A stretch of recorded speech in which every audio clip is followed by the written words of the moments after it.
Phone tapping కేసులో chargesheet ఆధారాలను కోర్టుకు సమర్పించిన పోలీసులు ప్రభాకర్ రావు, శ్రవణ్ కుమార్ పరారీలో ఉన్నారు.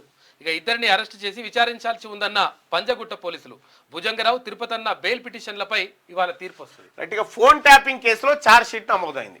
ఇక ఫోన్ ట్యాపింగ్ ఇక ఇవన్నీ ఏది కాళేశ్వరము, తర్వాత ఇవా సింగరేణి, ఆ తర్వాత ఈ కరెంటుది అటు పెడితే ఇక ఫోన్ ట్యాపింగ్ ఇవన్నీ లొల్లి పెడతా ఉన్నారుగా. మోసమవుతుందో అని చెప్పి మనలాంటి వాళ్ళు లొల్లి పెడితే ఇక మా అందరి ఫోన్లు ట్యాప్ చేసుడు పెట్టిండు. మా అందరి ఫోన్లు ట్యాప్ చేసి వీళ్ళు ఎవరితో మాట్లాడుతురు, ఏం చేస్తున్నారు అనేది మొత్తం వినుడు పెట్టిరు.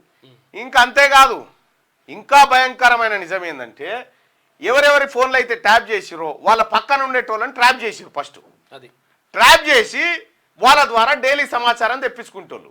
నేను మొన్న పోలీసులు చెప్తే షాక్ అయిపోయాను, ఎవడెవడు ఎక్కడి నుంచి ఇన్ఫర్మేషన్ ఇస్తుందంటే. అయితే విషయం ఏంటంటే ఇట్లా ఆధారాలను కోర్టుకు సమర్పించారు ఫోన్ ట్యాపింగ్ కేసులో. ఫోన్ ట్యాపింగ్ కేసులో ఇప్పటికే ప్రభాకర్ రావు ఏడుండు, పరారిలో ఉండు. రాధాకిషన్ రావు వాళ్ళ అమ్మ చచ్చిపోతే ఎస్కాట్ బెయిల్ మీద బయట ఉండు. ఇక తిరుపతన్న, భుజంగరావు ఈ బెయిల్ పిటిషన్లు దాఖలు చేసుకున్నారు. ఈ ఫోన్ ట్యాపింగ్ ఎవరు చేసిరానంటే కేసీఆర్ చేపించిండని క్లియర్గా ఛార్జ్ షీట్లో కన్ఫెషన్ స్టేట్మెంట్లో వీళ్ళు చెప్పేసిరు. బాసు సుప్రీం కేసీఆర్ చెప్తే చేసినామని చెప్పి, హరీష్ రావు చెప్తే చేసినామని చెప్పి, ఐ న్యూస్ ఛానల్ ఓనర్ చెప్తే చేసినామని చెప్పి క్లియర్గా అందులో రాసిరు.